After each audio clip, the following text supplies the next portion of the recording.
hello dear कर्कट राशि केमती अच्छे आपने आशा कर फिट एंड फाइन अच्छे मु रश्मि स्वागत कर मो यूट्यूब चैनल एंजेलिक ब्लेसिंग्स को डियर तो आसते देखा मे मास कौन मेसेज गाइडेंस रही कौन रही मेजर ब्लेसिंग्स आपण भावुवा प्रार्थना करिथिबा इच्छा आपंकर पूरण हम कि नहीं जदि हम केबे हम किपरि रहइबो मे mass be positive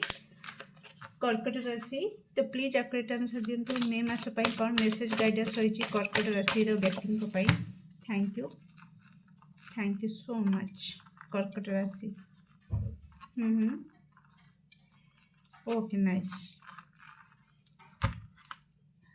okay wow beautiful कर्कट राशि व्यक्ति मेजर ब्लेसिंग्स कौन रही मे मासरे प्लीज एक्यूरेट आंसर दिंतु कर्कट राशि व्यक्ति मे मासरे कौन मेजर ब्लेसिंग्स रही thank you so much okay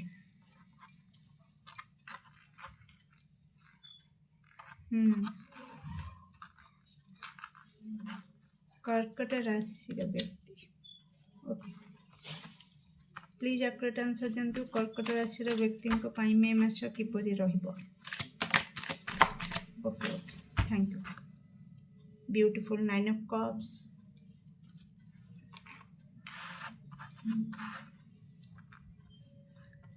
कर्कट राशि व्यक्ति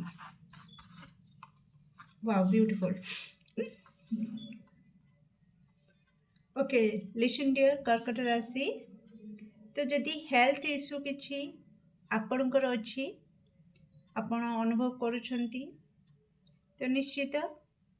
स्वास्थ्य रे उन्नति आपण मे मास रे देखिबे ता सहित आपणकर बाणी द्वारा ही आपण को आशीर्वाद मिलवा को जाउची जहाँ द्वारा कि आपण बाणी द्वारा ही आपण असंभव कार्य को संभव करदेवे किछि विशृंखला परिस्थिति जहाँ कि घटू थिला बा घटी आसुथिला जार साइड इफेक्ट आपण स्वास्थ्य उपरे पड़ुथिला तो आपण बाणी द्वारा ही आपण कोठी ना कोठी से विशृंखला परिस्थिति रे कंप्रोमाइज मोड को नहीं जिवे ओके तो किछि जदी कॉन्फ्लिक्ट एनर्जी थिला किछि कली झगड़ा एमती किछि सिचुएशन थिला से सिचुएशन को आपण बाणी द्वारा ही कथार माधुर्य रे ही आपण कौन करिवे कंप्रोमाइज मोड को नहीं जिवे मे मासरे जदि भी किछि सेमती परिस्थिति सृष्टि हुए मे मासरे तो आपण कोठी ना कोठी आपण बाणी द्वारा ही कथार चातुरता द्वारा ही कंप्रोमाइज मोड को नहीं जिवे आ कोठी ना कोठी रिकनसिलेशन आसीजिवो जदि कौनसी पार्टी सहित आपणकर किछि फैमिली मेंबर हो आपण पार्टनर सहित हो फ्रेंड सहित हो जदि किछि मनांतर मतांतर घटे तो कोठी ना कोठी सेटा को आपण पुणी ठीक करदेवे कंप्रोमाइज मोड को नहीं जिवे आ कोठी ना कोठी पुणी आपण रिकनसिलेशन करदेवे जोटा कि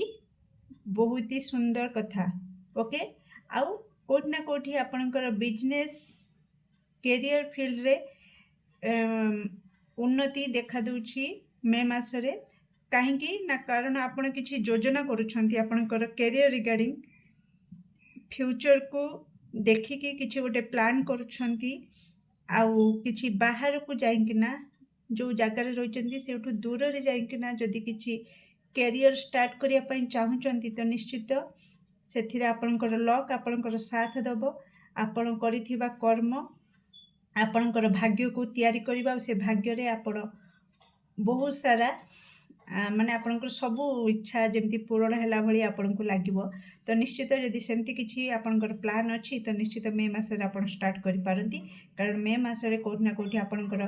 माँ बगलामुखी आशीर्वाद रहुची तो आपण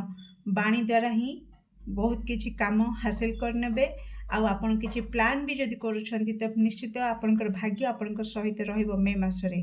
एठी मु गोटे कथा कहि रखिबी कि टेम्पटेशन रो कार्ड आसीछि तो निश्चित एटा शो करूछि बा मु कहूछि कि फिजिकल इंटिमेसी जदि मैरिड अछंती तो फाइन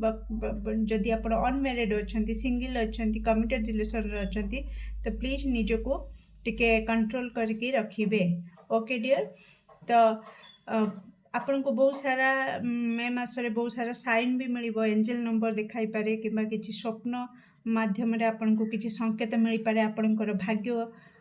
केमती कुआडे नै कि जाउछि आपन को बा आपनकर भविष्यत कोन तो बहुत सारा आपनकर किछि इच्छा पूर्ण होबा को जाउछि तो ए रिगार्डिंग बहुत सारा संकेत आपन को मिली पारे मे मासरे ओके डियर आउ एठी मु कहि रखुछि जदि स्वास्थ्यगत समस्या दे कि गति करूछंती तो आपन को कहा जाउछि कि बाहर को टिके जांतु प्रकृति कोଳରେ समय बिताନ୍ତୁ ओके तो आपन को पाई गाइडेंस रहिछि जदि भी किछिटा माइंड आपनकर स्टक हे जाउछि किछिटा आपन निज को टिके किछि योजना करिया पाई भी चाहुछंती तेनु जहाँ भी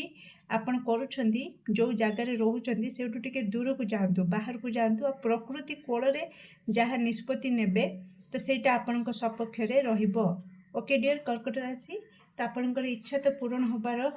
चांस देखौछि तो देखिबा केबे ईश्वर को निकट में जहाँ प्रार्थना करिसेंती कर्कट राशि व्यक्ति केबे तांकर से इच्छा पूर्ण होबार हाई चांस रही ओके ओके ओके बहुत सारा आसी जाइछि ओके कर्कट राशि मे मासठु नै कि 7 मास भितरे किछि दर्शक बंधुक पई किछि दर्शक बंधु आगामी एप्रिल मासरे जे मे मासरु नै कि 28 दिन बा से मे मास भितर ही आपनकर कोनोसी छोट बड़ इच्छा पूर्ण हो पारे आउ मे मासरु नै कि 5 मास ओके डियर तो बहुत जन देखुचंती तो समस्त टाइम फ्रेम अलग अलग हो पारे तो रेजोनेट करनेबे जेतेबेले आपनकर से इच्छा पूर्ण हो जिवो ओके डियर तो मिनिमम जदि देखिबी मे मासर 28 दिन भितर मैक्सिमम जदि देखिबी 7 मास पड़े जाउछि